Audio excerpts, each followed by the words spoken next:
Okay, today I'm going to do a stroll about this garden area I call the front steps bed garden.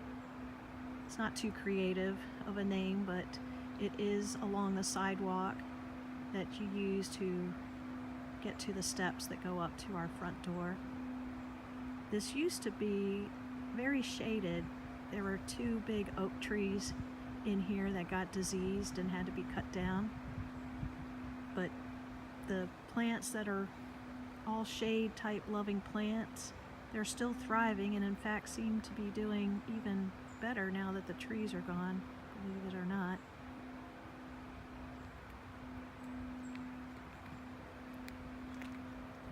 Got several clumps of this summer snowflake, leucojum, throughout the bed here. I think there's at least 3 or 4 of them. Here is a pulmonaria, Diana Claire, doing very nicely. Got a patch of Solomon seal here. This is a plant that I have gotten as pass-alongs from gardening friends in our mid-Atlantic region. I've started with single sprigs in multiple places throughout the gardens here, and it likes the conditions and soon forms these nice big clumps. Nice shade plant. Right about here is where the first hellebores I ever purchased was. It had gotten really, really big, and for whatever reason it did not come back this year, but I do notice lots and lots of seedlings from the mother plant, so all is not lost, but I'm sure it's going to take many years before any of these seedlings reach the size of what that first hellebores I ever purchased had gotten to. Added snowflakes, not snowflakes, snowdrops, galanthus. These are nivalis, I think, and what I've been doing is there's a clump further down in the turret foundation beds that I dig up every year and keep spreading them about, so soon I'll have lots of snowdrops throughout this area. Daffodil, stainless. Got about 7 patches of these throughout this garden bed. This is a serum, it's a native. I got it several years ago at a native plant sale. Just got 3 small plants to start with, and it has formed a nice clump. And in fact, it has seeded about here, so there's other clumps forming in this garden bed. One of my favorite combinations. I really like this. It was kind of happenstance with a fringe bleeding heart that had seeded over here from the other side of the garden bed, and it just looks really nice. So what I'm going to be doing is digging up and moving more of these to create a nice vignette that borders this group of clumping of a serum. Now these 2 hellebores I splurged and got in the big trade gallons. I really liked that was so different. The leaves are very light colored, they're mottled, speckled. It's a cultivar called Snow Fever. And one thing I've learned over the years about the hellebores is you start out with a big trade gallon, huge size, huge price tag to match, and the next year they barely come back. They survive, but they usually just send up one single leaf stalk, and it takes years for them to finally settle in and be happy where they're at and start growing again. So this is the first year since they were planted that it's, starting to look nice again, but still it's probably a quarter of the size of what I started with. More hellebores. This is a Japanese anemone. I have about a 50-50 success rate with these. Not really sure what conditions they like compared to the conditions they don't like. when they don't survive. As far as I can tell, I'm putting them all in all the same kind of soil, light, everything, and some make it and some don't. But it's a nice plant that blooms in the fall, gives some fall color. This is a violet called Triloba. My friend David gave it to me. He's really into the native plants, and I saw this in his yard. Really liked it. I do love violets, but the common violets kind of become thugs. This one does seed about some, but not anything like the common violets that have become very thuggish here in my gardens. Another thing I'm doing in here is putting in lots of astilbes. They'll bloom in the summer, give some summer color.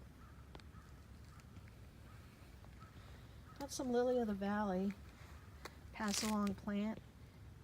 It's thugs for most people, not for me. I've tried to get clumps established in areas I do want it to take off, and they spread very slowly.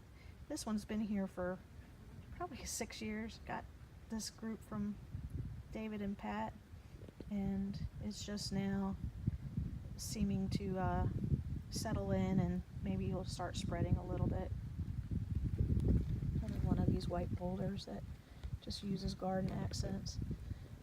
Epimediums do really well here too. It's another plant that are deer resistant, and so I am adding many cultivars to my collection. This one is a cultivar called Pink Elf. A couple more pulmonarias that are little. Taking a while to get larger. Well, I forgot to show over here, I've got some sweet woodruff gallium. All the sweet woodruff that I've gotten here came from John and Ruby, another gardening friends from the Mid-Atlantic region. Ruby passed away a couple years ago. She had cancer, so any of the plants that came from them always just remind me of her and what a sweet, wonderful woman she was.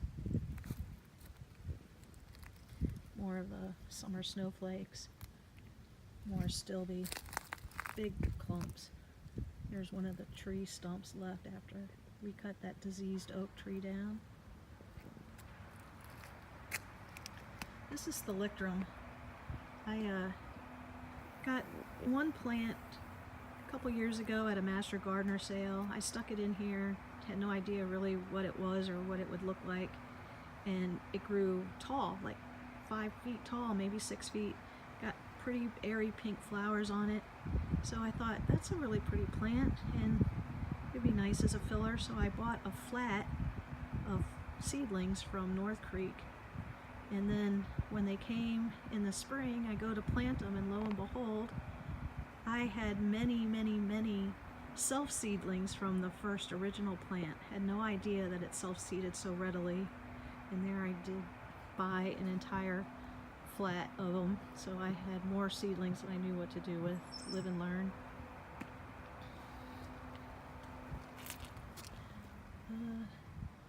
That's a hardy geranium. Not sure which one it is. I hate when I lose plant tags. I know kind of what I planted in here from an inventory, but not exactly which one that is, because I planted 3 in here and looks like only this one survived.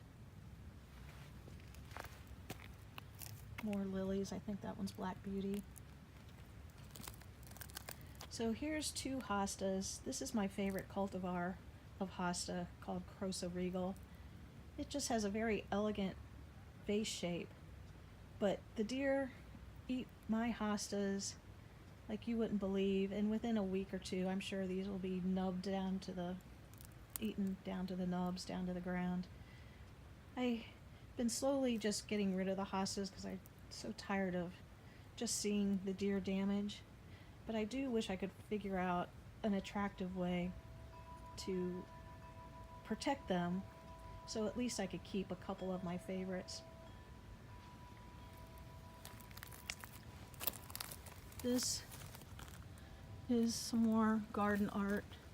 It's a little cherub bird basin, bird bath basin.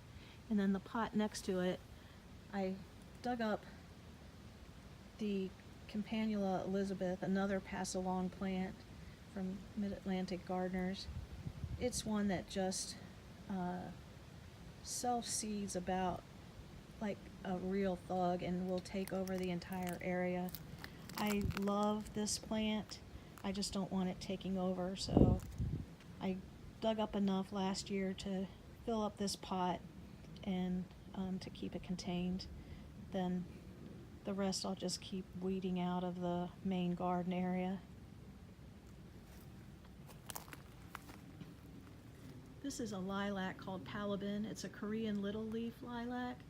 It has the best scent. It's so sweet and mild, just delightful. It's not real musky or heavy like some of the other lilacs can get. This is one that I have shared a lot with the Mid-Atlantic folks. It does have suckers and it digs up pretty easily, and it is so hardy. It just really does well here in our environment. This is another hellebores called Phoebe.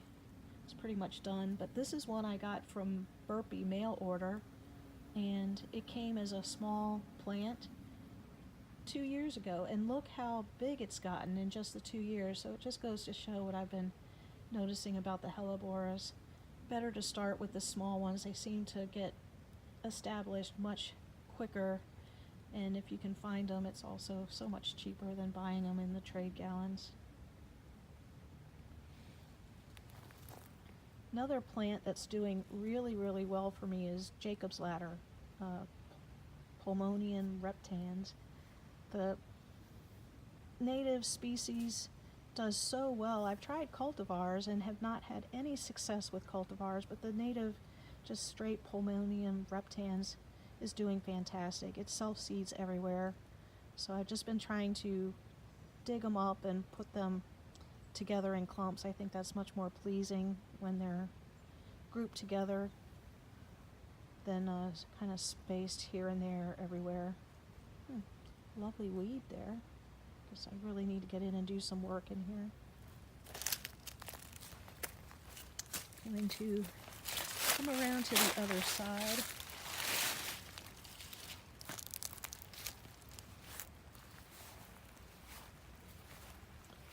This is another hellebore, pretty much done. I think that one's called Penny's Pink. More weeds, nice dandelion.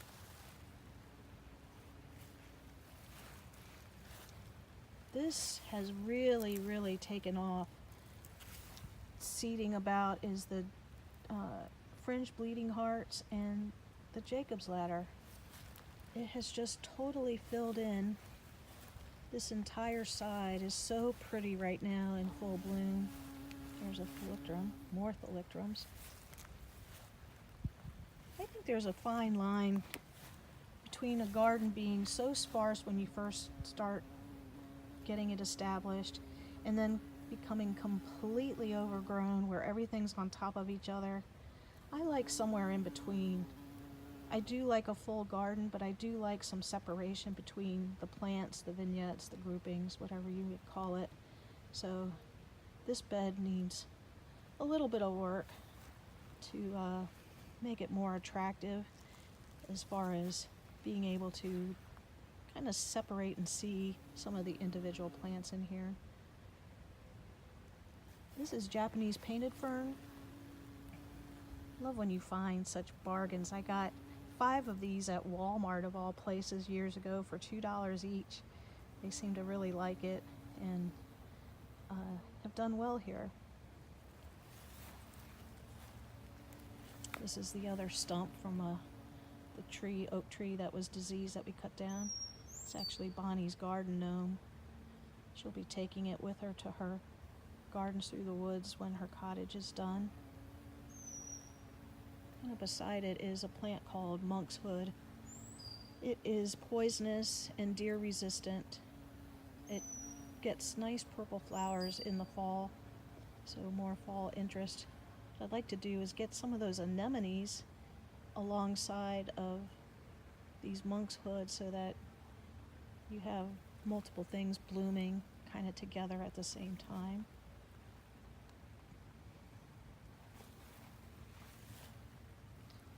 These are toad lilies.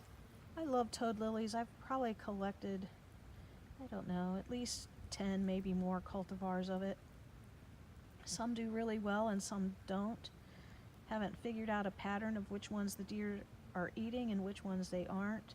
I'd say about a 50-50 success rate with the ones that the deer are eating and not eating. More of the Jacob's ladder. That is, or what used to be, a grouping of a woodland hyacinth. River recently got in there and scattered them to the four winds. Dug a big hole. He's going after some varmint. I got moles or voles underground, and he smells them and goes after them. But when he is, the dirt goes flying. He leaves big holes, and plants get scattered to the winds. But most of the time, he catches that varmint he's after. So I guess not sure which one's better. Another Helleborus Phoebe. And more Jacob's ladder. So that about wraps up this spring blooming of the front steps bed.